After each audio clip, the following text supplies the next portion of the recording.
Salam sejahtera Malaysia, selamat petang. Ini satu artikel baru saya terima. Ya, ini artikel memang hebat lah. Tiba masanya kabinet dirombak. Kabinet rombak. Tiba masanya kabinet dirombak, itu soalan dia.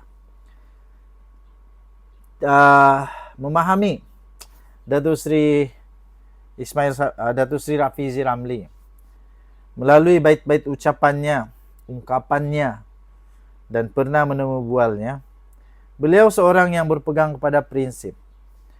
Apabila beliau kalah kepada Nurul Izzah Anwar dalam persaingan merebut jawatan timbalan presiden dalam pemilihan PKR Jumaat lalu, adakah Rafizi yang sekarang berusia 47 tahun akan melunaskan kesediaannya untuk melepaskan jawatannya dalam kabinet?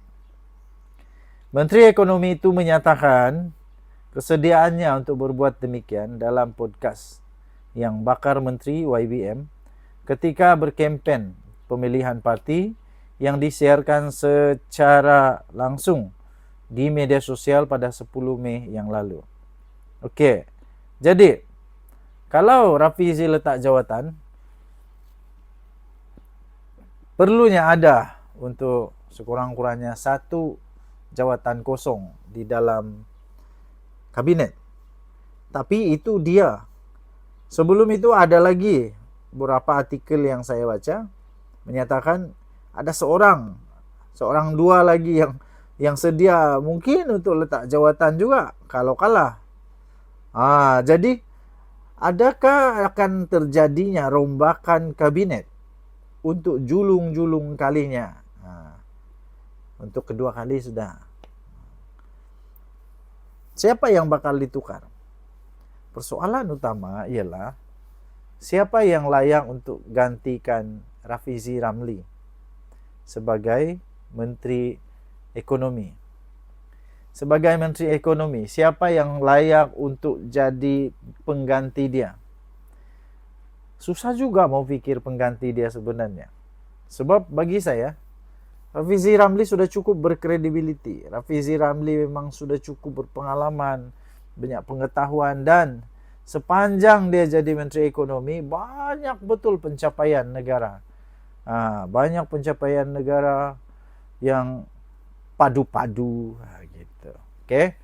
Jadi pada pendapat anda, sesuaikah, perlukah untuk Menteri Kabinet ini di reshuffle atau dirombak? Perlukah? Sesuaikah masa sekarang untuk dirombak? Sesuaikah untuk dirombak? Bagi saya belum sesuai kot. Belum sesuai untuk dirombak.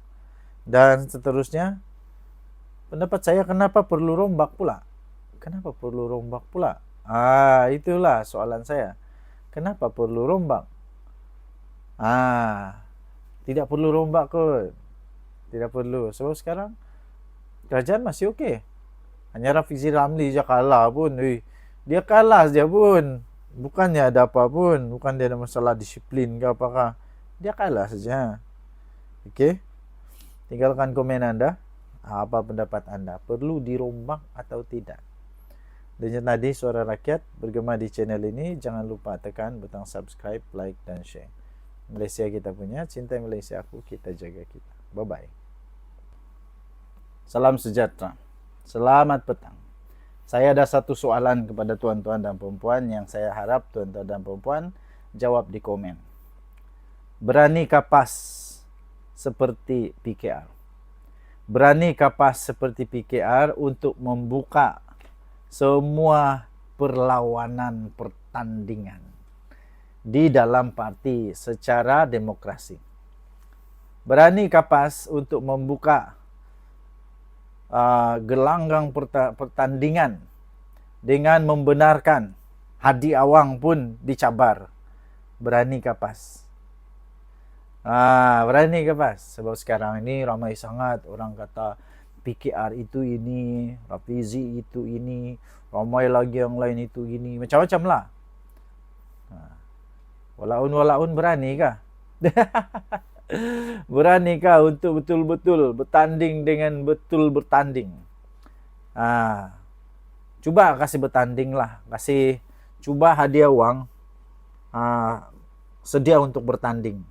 Tapi masalah dia siapa yang mau lawan dia kan? Nah, itulah masalah dia di dalam pos dia, di dalam pas, orang sepakat tahu untuk mau lawan dia, kasih menang dia terus. Saya pun tidak tahu kenapa lah. Mungkin itu sudah tradisi kan? Mungkin itu sudah kebiasaan, kebiasaan di dalam pas.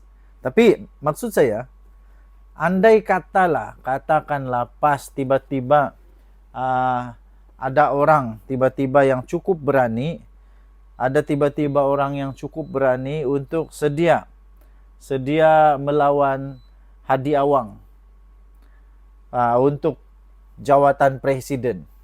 Kamu rasa Hadi Awang menang kah kalah? Kamu rasa Hadi Awang menang kah kalah?